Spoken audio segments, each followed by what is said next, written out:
guys. How are we? I'm great.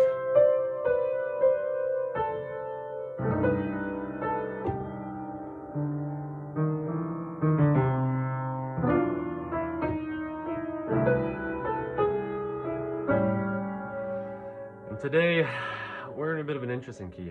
Now, that was the start of Stardust. And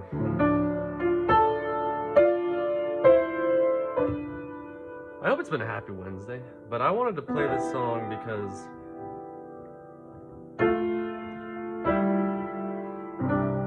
it's very reflective. And one of the words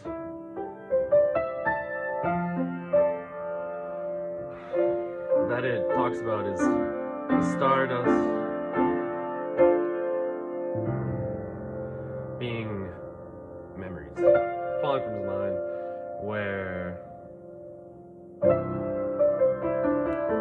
the memories of a certain melody that haunt his reverie. Now, what is reverie? It's kind of a state of being in a lucid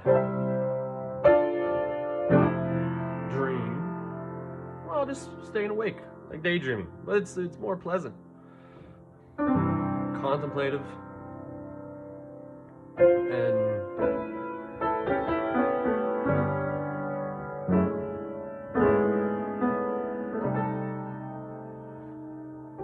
you're not, no single destination in mind, just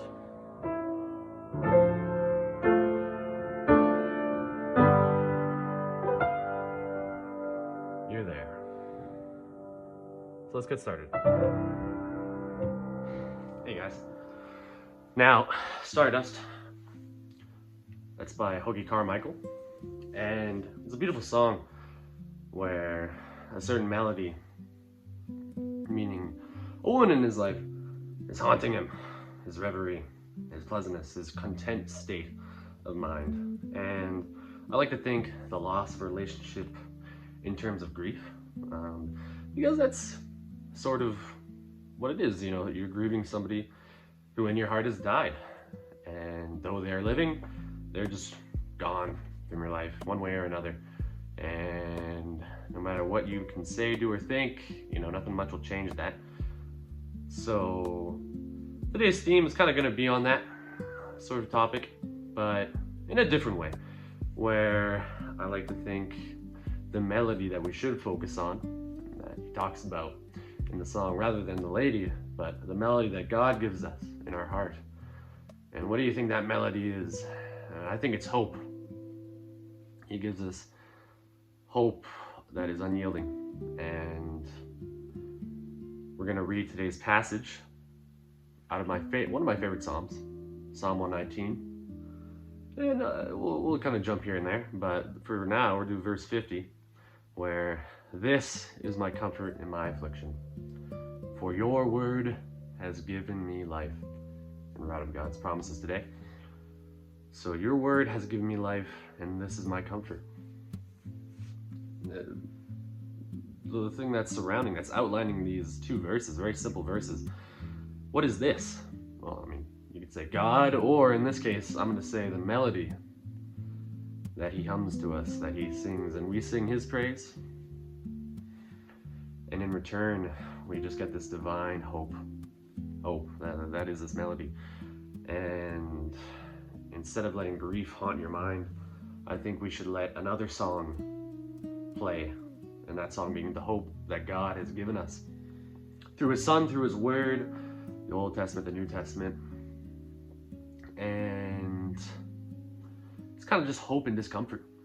I think grief can be described as very uncomfortable. It's change, it's dealing with something you never thought you would have ever dealt with, and maybe something you never wanted to deal with. I'm sure many of us could say the same, but it teaches us life's greatest lessons. When we go through grief, the lessons we'll never be able to learn otherwise. So in everything, we should be thankful.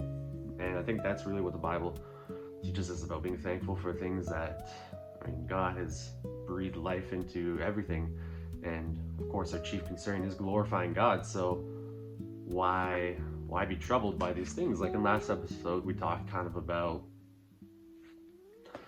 in Hebrews 12:1, just this cloud of witnesses. We're worrying about others, but really we should just worry about God, and then thankfulness will shine. And the dissonance, I think, that is the opposite of harmony, where dissonance kind of takes shape our psyche, where sin can kind of overwhelm us. And it's a very common theme in a lot of people's lives that are the unbeliever, right? The unhopeful. But thankfully, we as believers, or if you're coming to it, we have this faith, this hope. And the only other part in Psalms 119 I was going to talk about was, I don't know the verse off the top of my head, but it'll be here, and that is to all perfection. Or not Paul, but whoever wrote that psalm, probably King David, sees a limit. He sees a limit. To all perfection I see a limit. And his word is boundless. His promises, his command, they are fruitful. We see and bear the fruits. I mean, Jesus, he's described as the keeper of the vine, and we are the branches that come off life itself. Him, through which made us in love, peace and kindness, and through the mercy of it all, has stayed with us, by our side. Another common theme we'll have throughout these videos is him just being by our side. Always, no matter what, in seasons of grief or in seasons of triumph. It varies when we recognize him and how much we recognize him, but it's a life skill, learning to always be content because he's always with you. And it's hard, I'm not saying I am not content in everything, or I am content in everything, but it's a process that knowing exists, we ourselves can follow it. And as followers of Christ, something that really resonates with my heart, and I hope it resonates with yours, as I've experienced a lot of grief.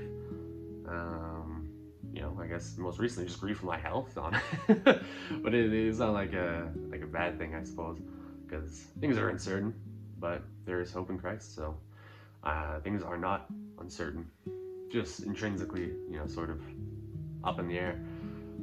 Oh yeah, I mean, you'll be with me on this journey, and I with you. So I hope to see you in the next one. But it was great talking, and I'll pray for the rest of your day. Take care, guys.